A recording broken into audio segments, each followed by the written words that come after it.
everybody, in this video I would like to explain the approach to this course and also to the manual. So there's two things that I'd like to talk about. One is biotensegrity and the other is anatomy meeting alignment, and I'm going to start with the latter. So I have been teaching yoga teachers for 16 years, and about 3 or 4 years ago I decided to write this book because I noticed something. I noticed that on my 200-hour trainings, all of my students were getting really high marks in their anatomy. And yet, when they were teaching classes at the end of their training, their assessment classes, I wasn't hearing any of the anatomy back. And a lot of their active cues were great, getting people from A to B and whatever, but the refinement, the alignment detail was rarely. Some students got it, but for the most part, it wasn't really where I wanted it to be. And so I realized that, for teachers on a 200-hour training, that there's a lot to learn, right? That they're learning all this new terminology relevant to anatomy. Yeah, so there's like a lot of new words there, all your muscle names and whatnot. And they're also learning a lot of new words for alignment and how to cue and then how to voice that. Yeah. And even though they seem to be very good at both subjects, when they came to teach, these two subjects weren't really connecting together. And so what I decided to do was to write a new manual looking at the universal principles of alignment, we could call them, or the more common yoga cues in classrooms, and break those cues down anatomically so that people could understand them semantically, as opposed to just kind of throwing out cues without a whole lot of depth, without a whole lot of anatomical understanding of why we use the cue. Yeah. So that was why I wrote the book, Align, to bring these two languages together. And I think that's really important because in this book, you'll see there's 13 cues, Tadasana cues. And it's a little bit old-fashioned in a way. Some of you might be like, I don't know if I want to go back to that, or I've heard before, like Tadasana is the blueprint of every pose. It's kind of like an old-fashioned way of teaching. And what I would say to that is, for level 1 and for yoga therapy, Tadasana is the blueprint of every pose is a really, really good way of looking at things. Yeah, because the alignment cues, as you read in your manual, the alignment cues of Tadasana are there to help people out of postural dysfunctions to find neutral. So that's weight-bearing pelvis or neutral pelvis, rib cage. Some people round, some people flare, and there's a whole lot of, that's going to articulate up through the scapula, down through the pelvis, so a spinal position, etc. So basically teaching neutrality through the pelvis, through the ribs, finding the positioning of the spine will help the hips and the shoulders, the joints of the hips and the shoulders articulate properly and set up the body in this finding neutral. And so that's what Tadasana alignment is really, really good at. However, there comes a point when you start going into level 2 where you need to drop a lot of that.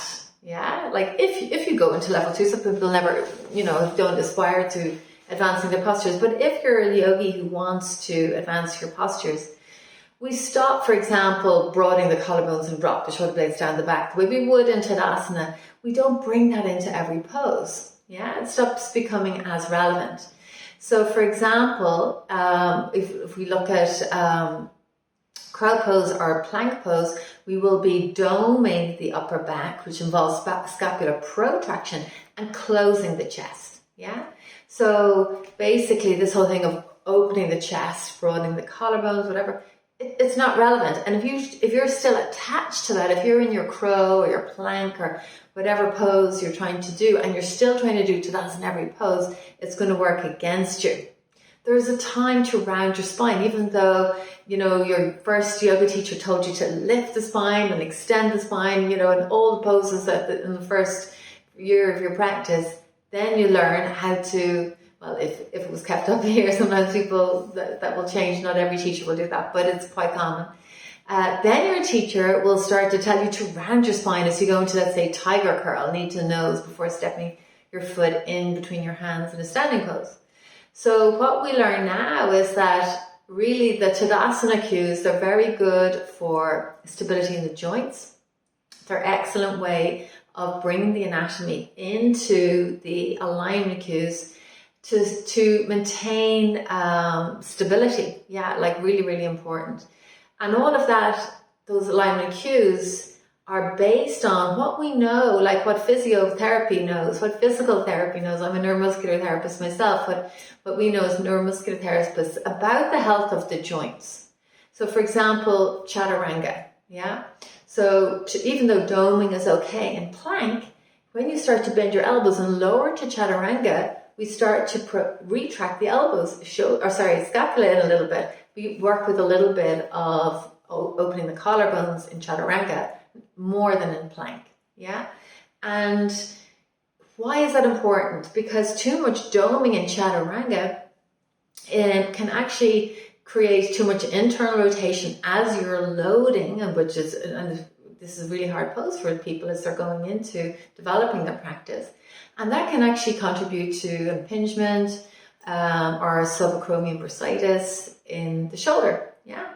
So it can just even create a muscle imbalance through the rotator cuff. It may not come out as impingement or bursitis, but it may come out in a lot of pain or whatnot, or neck problems that may radiate down through the elbow into the hand or whatnot. So we're trying to feel out through our yoga poses, and for you as teachers to be able to use these cues. This is why I connect these two languages of anatomy and alignment, to inspire you to bring more alignment into your classes, yeah, to kind of go, yeah, I really understand now the importance of collarbones opening, keeping the collarbones open in chaturanga, and you're going to go into the class that next day and you're going to lead with that cue, and your students will be grateful, yeah.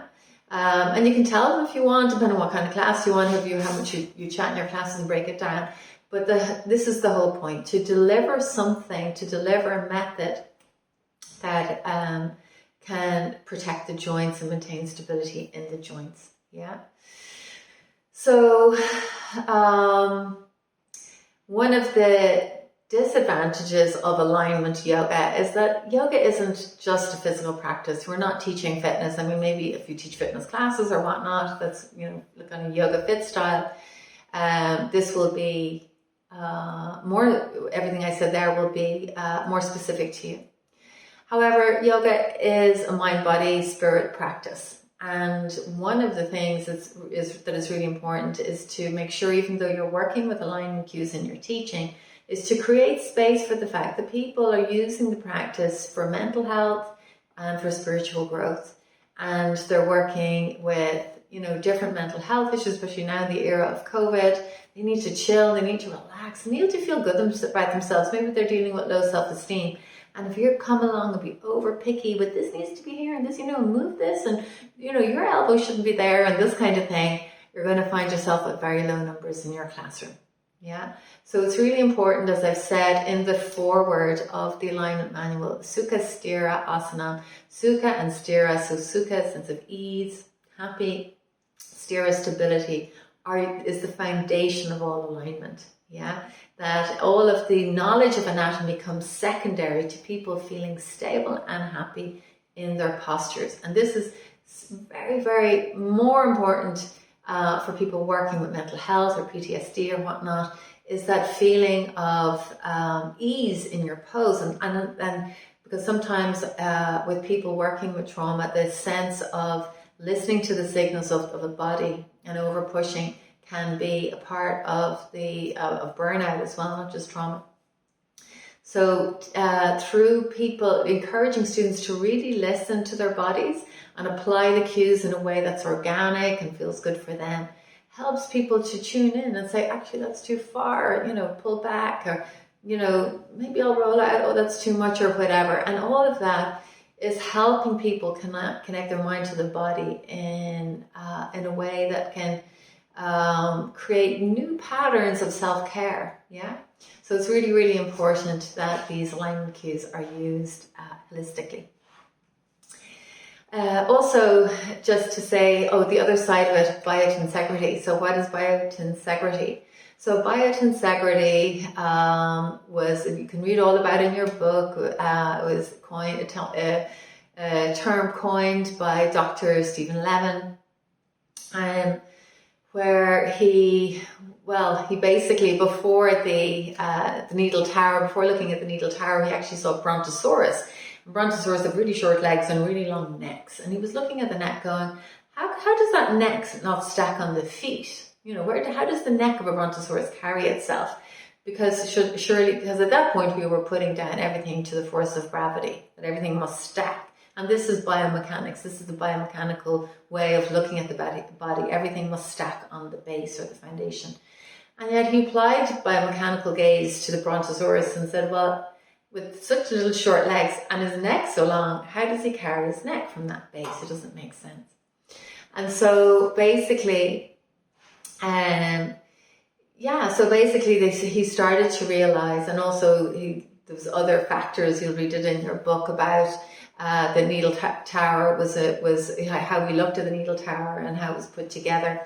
Also brought him to the realization that the forces of tension and compression within a structure, even a living structure, also hold us up against gravity. And then when he applied those tensegrity principles, of which are compression and tension. So compression is pulling into the midline, tension moving away, through the fascial body, through the tendons, through the ligaments, through the muscles and surrounding fascia. And that when those principles of tension and compression are balanced, they also contribute to stability in a living body. Yeah. And so biotensegrity is many ways the new biomechanics. It doesn't outrule biomechanics. Biomechanics is, as I've said, it works with the gravitational force. It works with the fact that everything is stacked on the foundation. Another thing that biomechanics is very concerned about is individual muscle function. So it's very, it dissects everything. So it's like the bicep flexes the elbow and the quadricep extends the knee and da da da. So if you were going to, let's say, a therapist who was going to work on your shoulder problem, let's say, biomechanically, they just look at your shoulder. They don't look at the shoulder in relation to the hips. They don't look at the shoulder in relation to your spine or your overall posture. They just look at the shoulder and they treat the symptom. But here, when we're working with biotensegrity, we recognize that everything in the body is connected. And in that connection, not just through, the ligaments and bones and muscles and everything, which are continuous with each other and within this biotensegrity spectrum, but also it's that continuous, everything is connected through fascia, yeah? And the fascia surrounding and is continuous and moving through the muscles is called myofascia. And because of the connective nature of myofascia, moving through and surrounding all the muscles, that sometimes someone with shoulder issue could be originating from like an imbalance in their pelvis, for example, or someone with wrist issue, it could be originating from the neck. So we don't always, when we look at the body in terms of like yoga therapy or treating the body, we don't always look at the issue at the site of symptom. Yeah, we look at the overall spinal position, the pelvis, etc., to be able to determine referral patterns. And this is all separate, this is all kind of physical therapy or neuromuscular therapy training. Or physio as well, for sure, will acknowledge synergistic patterns and referral patterns in the body. How does that apply to, let's say, yoga asana? Well, again, yoga therapeutic side to yoga asana, acknowledging synergistic patterns can help people to understand their bodies more, like why they could be feeling shoulder pain because their hips are wrong, for example, or in the, let's say, I won't say wrong, sounds like judgmental, but in a position that isn't optimal for their shoulder. Yeah. a common one of this would be, let's say, lotus pose or half lotus, and people getting knee pain because the hips are tight. Yeah, really, really common example of referral pain. And the person will be like, well, my knees are fine. There's nothing, I can run up and down the stairs, my knees are really, really stable. But because the hips are so tight, all of a sudden there's knee pain. And that is, it's not, the area of symptom is different from the source of the issue. Yeah. And so as you get to work with bodies and through, teaching yoga anatomy, through teaching yoga asana, it's good just to know that there are referral patterns in the body. And this is one of the, this is relevant to everything in the body being connected. Yeah. Another way we look at that is the synergistic nature of everything being connected, is that when we look at synergy, we can look at synergist muscles. So that we have one muscle is the primary mover, or the agonist it's called, or to make the muscle, so to make the action. I've mentioned before, the bicep flexes the elbow, or the quadriceps extend the knee. But sometimes these muscles have helpers, and those helpers are called synergists. And it's the synergistic nature that muscles, when you create an action, it is helpful. The biomechanical, and this is why there's a whole 103 page section in your book called the muscle map. And that is kind of a more biomechanical muscle map. So it breaks down muscles individually, gives you their individual function. However, do list their synergists, the muscles that work with them.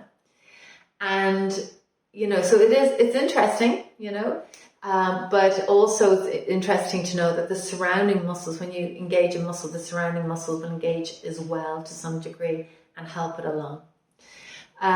Just to say here, because usually I teach this work within a 200-hour yoga training, and some people watching this video won't be on that training, or you'll have done a different 200-hour.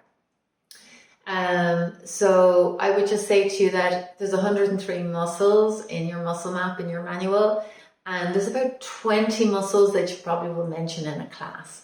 I've put them in for your reference. Please don't put yourself under pressure or think, oh my God, to teach yoga, I have to know all this stuff about, this is like advanced physio, reference, and the muscle map is.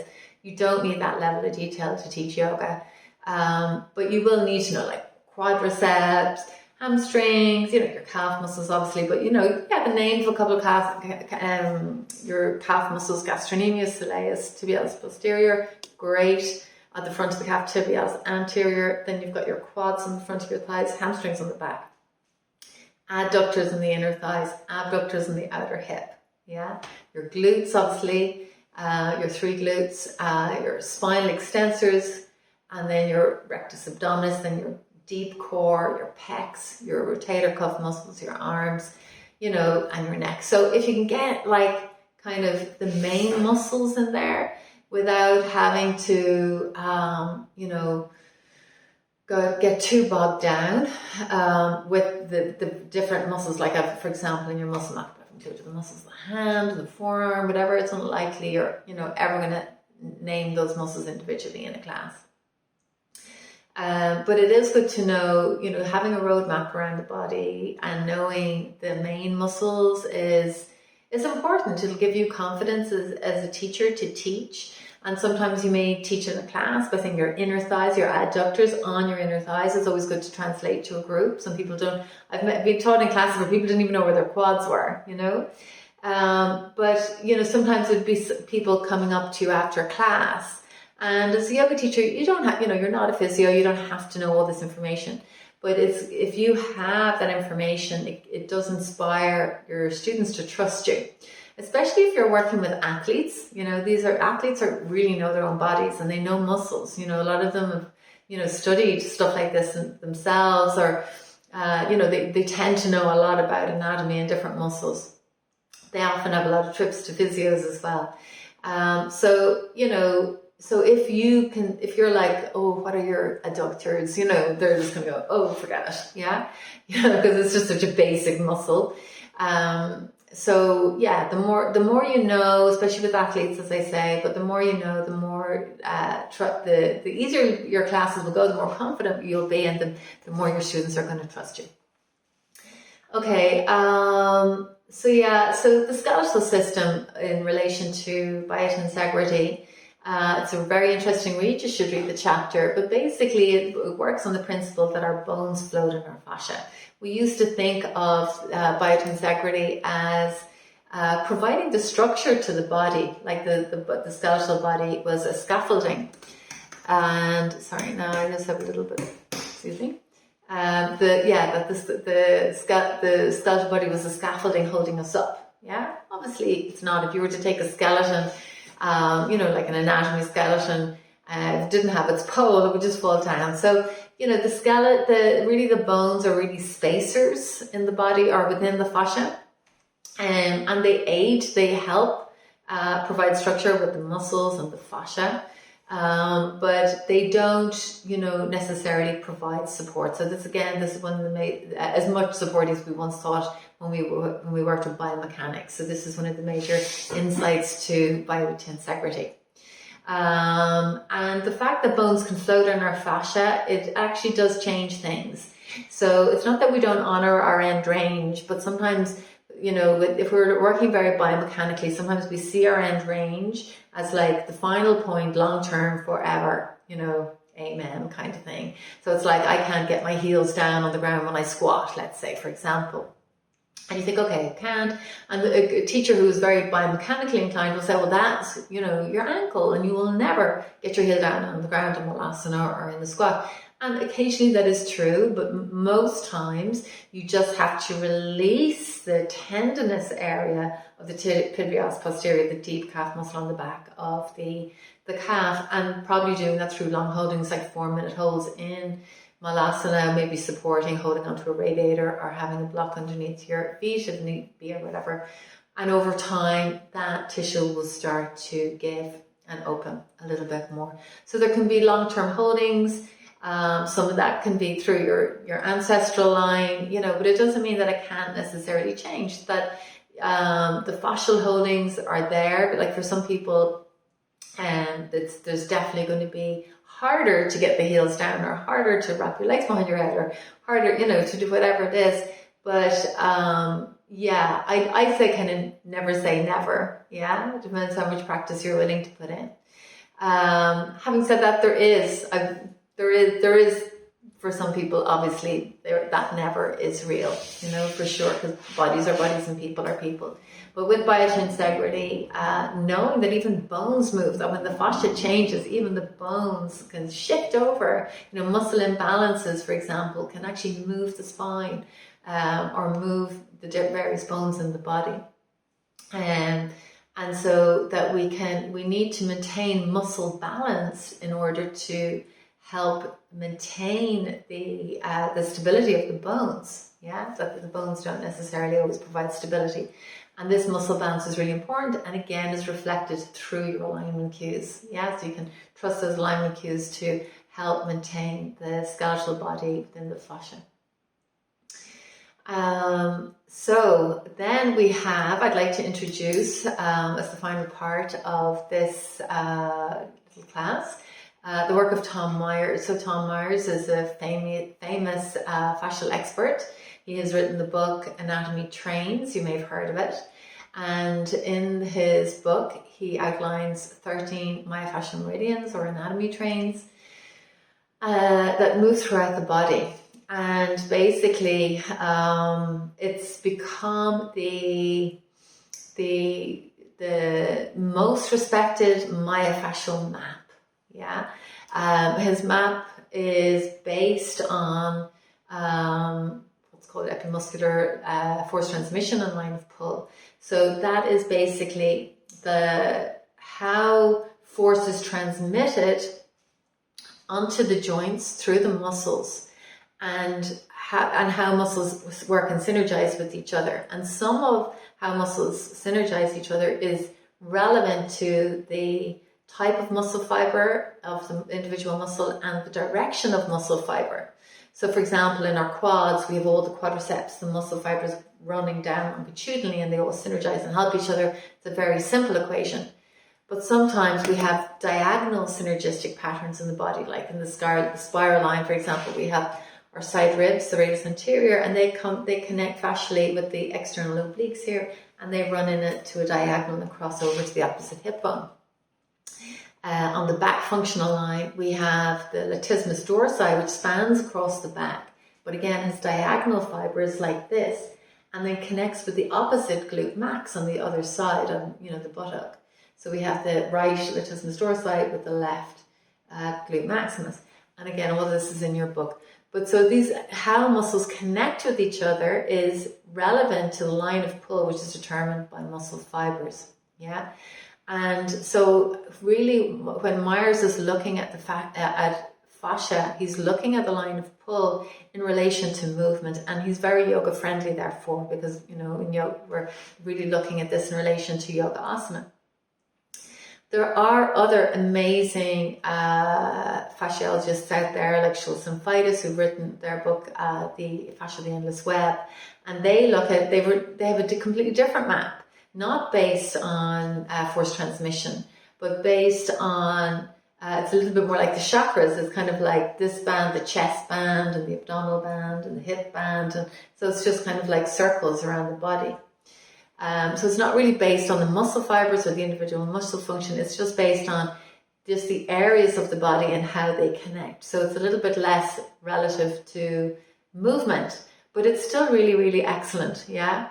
And it was one of the first books that came out on fascia, and it's still really, really good to read. But in relation to movement, Tom Myers really gets it. And even though it's only a map, it's not like, it shouldn't be read as a Bible, that this muscle has to move with this muscle. It's not the case. It's only a map, but it's a really useful map, and it shows you how muscles can connect together in movement. Having said that, in yoga, if you look onto the section when we look at the different types of stretching, if you look at synergy activation stretching, which is a term that I've coined myself, but it's based on other systems of the body or other systems of movement like FRC, functional range conditioning, and which embraces Sherrington's law of radiation, that basically we look at the body a little bit different. That when we contract a muscle, again, it's not necessarily always going with the line of pull, but it's just the surrounding muscles tend to jump in and synergize. And so when we do this, let's say if you were to put this in Trikonasana, triangle pose, if we were looking at that,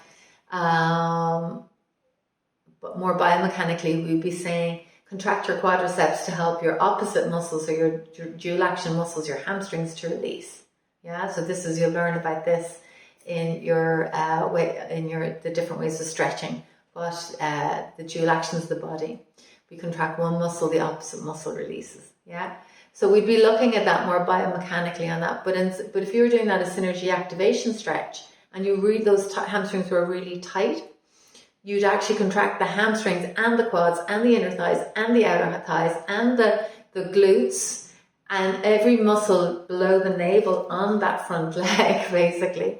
And you contract all of them, and you'd hold that contraction. And it's in that contraction hold that all the muscles, the myofascia, all the fibers of all the different muscles join together and really synergize each other. And when you hold them, some of them will work against the opposite muscle, but some of them you'll actually be contracting the muscle you want to release itself. And that's explained through another system of stretching called PNF stretching. You need to hold that contraction of all the muscles or the muscle you're trying to release, the target muscle, for 10 seconds or more. And then it will open the Golgi tendons of the muscle, will create a nervous system response, allowing the muscle to open. So all that's ahead of you. If you haven't done the different ways of stretching, it's a really interesting chapter in the book. We look at passive stretching, really good for yin, restorative, whatever. Great for creating the relaxation response in the body. When you're working, it doesn't deepen, where you're using props or whatnot to, as well with passive stretching, just to not necessarily increase your range of movement because you just want to relax, yeah? Or maybe you do want to increase your range of movement, but passive stretching is not so great for increasing your range of movement, Yeah, it's very good for relaxing. It's great for mental health. Just to relax and sink and open and let go. It's really, really good for the mind, and in an embodied way. But it doesn't necessarily help you progress your poses, yeah, which isn't always important. We don't always have to progress, but if you do want to progress your poses, you're working with more active stretching, where, as I mentioned before, in triangle, you contract one muscle to release the opposite muscle, yeah. So that could be you contract the rectus abdominis to release your spinal extensors, or you contract your spinal extensors to release the front body myofascia, yeah.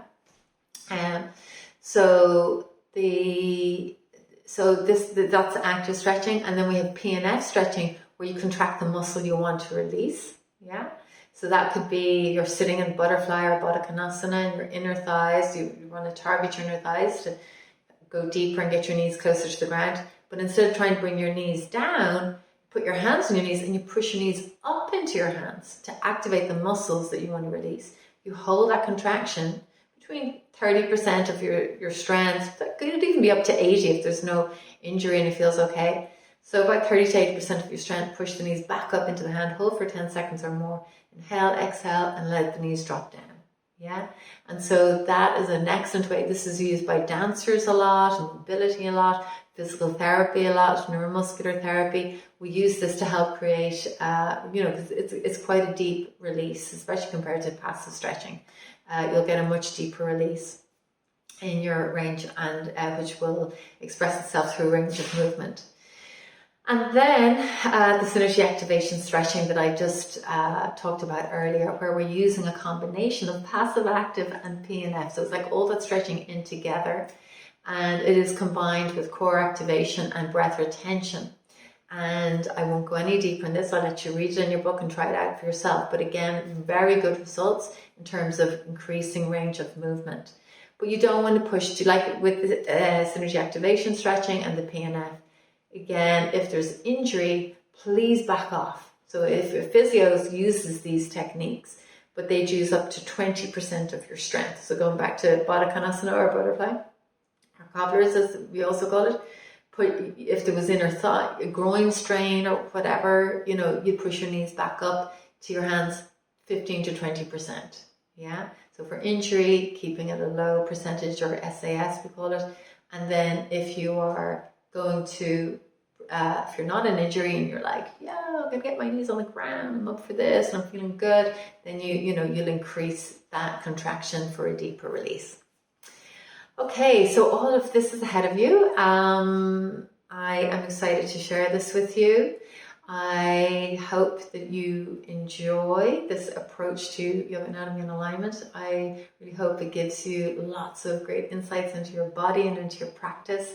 I love that. I call them light bulb moments, where it's like, oh, you apply a cue to the body and it's like, oh, great. And something might only move a millimeter, but all of a sudden there's no pain. Every millimeter on the mat is so essential. This is why we refine our gaze in order to create more space in the body, more stability in the body, to feel better in our poses. I hope that you can also not find that for yourselves, but also for your students. Okay, let's leave it there for today. Namaste.